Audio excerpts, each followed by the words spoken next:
ಪ್ರಧಾನಮಂತ್ರಿಗಳು ಶ್ರೇಷ್ಠ ಅರ್ಥಶಾಸ್ತ್ರಜ್ಞರು ಆದ ಮಾನ್ಯ ಡಾಕ್ಟರ್ ಮನಮೋಹನ್ ಸಿಂಗ್ ಜಿಯವರು ನಮ್ಮಿಂದ ಅಗಲಿ ಹೋಗಿದ್ದು ಇಡೀ ಕಾಂಗ್ರೆಸ್ ಪಕ್ಷಕ್ಕೆ ಅಷ್ಟಲ್ಲ, ದೇಶಕ್ಕೆ ಅಷ್ಟೇ ಅಲ್ಲ, ಇಡೀ ವಿಶ್ವಕ್ಕೆ ತುಂಬಲಾರದ ಒಂದು ನಷ್ಟವಾಗಿದೆ.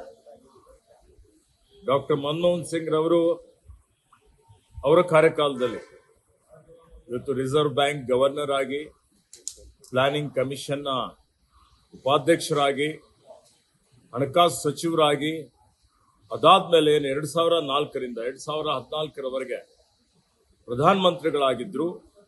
ಆ ಸಂದರ್ಭದಲ್ಲಿ ಅವರೇನು ಈ ದೇಶಕ್ಕೆ ವಿಶಿಷ್ಟವಾದಂತಹ ಒಂದು ಕೊಡುಗೆಯನ್ನು ಕೊಟ್ಟಿದ್ದಾರೆ. ಅನೇಕ ಬದಲಾವಣೆಗಳ ಮುಖಾಂತರ ದೇಶ ಇವತ್ತು ಆರ್ಥಿಕ ಸಂಕಷ್ಟ ಎದುರಿಸ್ತಾ ಇತ್ತು. ಆ ಸಂಕಷ್ಟ ಎದುರಿಸ್ತಾ ಇರತಕ್ಕಂತ ಸಂದರ್ಭದಲ್ಲಿ ಇವತ್ತು ಉದಾರೀಕರಣ, ಜಾಗತೀಕರಣ, ಖಾಸಗೀಕರಣದ ಮುಖಾಂತರ ದೇಶದ ಆರ್ಥಿಕತೆಯನ್ನು ಸುಧಾರಣೆ ಮಾಡಿ ಈ ರಾಷ್ಟ್ರವನ್ನು ಮುನ್ನಡೆಸಿದಂತ ಕೀರ್ತಿ ಡಾಕ್ಟರ್ ಮನಮೋಹನ್ ಸಿಂಗ್ ಅವರಿಗೆ ಸಲ್ತದೆ.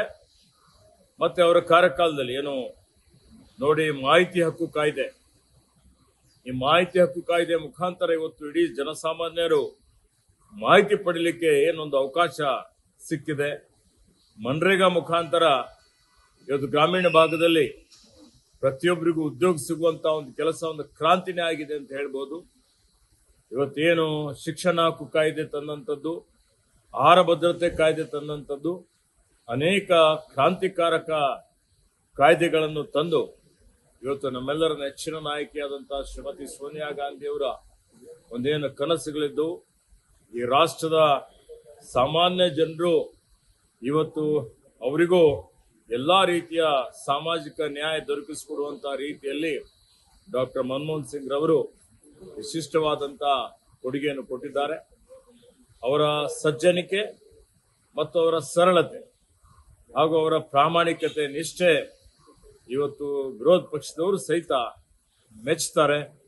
ಹೀಗಾಗಿ ಆ ಭಗವಂತನು ಅವರ ಆತ್ಮಕ್ಕೆ ಶಾಂತಿ ಕೊಡ್ಲಿ ಮತ್ತು ಅವರ ಅಗಲುವಿಕೆ ತಡೆಕೊಳ್ಳಿಕ್ಕೆ ಅವರ ಅಭಿಮಾನಿಗಳಿಗೆ, ಅವರ ಪರಿವಾರದವರಿಗೆ ಶಕ್ತಿ ಕೊಡ್ಲಿ ಅಂತ ಹೇಳಿ ಭಗವಂತನಲ್ಲಿ ಪ್ರಾರ್ಥನೆ ಮಾಡಿಕೊಂಡು ಅವರಿಗೆ ನಾನು ಶ್ರದ್ಧಾಂಜಲಿಯನ್ನು ಅರ್ಪಿಸುತ್ತೇನೆ. ಧರ್ಮ್ ಸಿಂಗ್ ಜಿ ಅವರೊಂದು ನಿಯೋಗ ತೆಗೆದುಕೊಂಡು ಹೋಗಿದ್ದೇವೆ.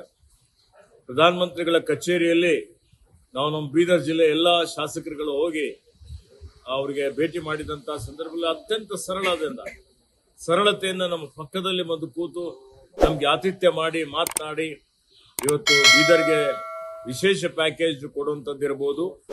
ಮತ್ತೆ ಇವತ್ತು ಗುರುನಾನಕ್ ದೇವರ ಒಂದು ವಿಶಿಷ್ಟವಾದಂತಹ ಒಂದು ಜಯಂತ್ಯೋತ್ಸವ ಸಂದರ್ಭದಲ್ಲಿ ಬೀದರ್ ಜಿಲ್ಲೆಗೆ ಒಂದು ಸುಮಾರು 100 ಕೋಟಿ ರೂಪಾಯಿ ಅನುದಾನ ಕೊಟ್ಟಂತದ್ದು ಡಾಕ್ಟರ್ ಮನಮೋಹನ್ ಸಿಂಗ್ ರವರು. ಹೀಗಾಗಿ ಅವರಿಗೆ ನಾನು ವೈಯಕ್ತಿಕವಾಗಿ ಸುಮಾರು ಸಲ ಭೇಟಿ ಮಾಡಿದ್ದೆ. ಲೇಟೆಸ್ಟ್ ಹಾಗೂ ಇಂಟ್ರೆಸ್ಟಿಂಗ್ ಸುದ್ದಿಗಳಿಗಾಗಿ ಬಾಸ್ ಟಿವಿ ಕನ್ನಡ ಚಾನೆಲ್ನ ಸಬ್ಸ್ಕ್ರೈಬ್ ಮಾಡಿ, ಹಾಗೆಯೇ ಬೆಲ್ ಐಕಾನ್ ಪ್ರೆಸ್ ಮಾಡಿ. ಇದರ ಜೊತೆಗೆ ಫೇಸ್ಬುಕ್, ಇನ್ಸ್ಟಾಗ್ರಾಮ್, ಎಕ್ಸ್ ನಲ್ಲೂ ಮಿಸ್ ಮಾಡದೆ ಫಾಲೋ ಮಾಡಿ.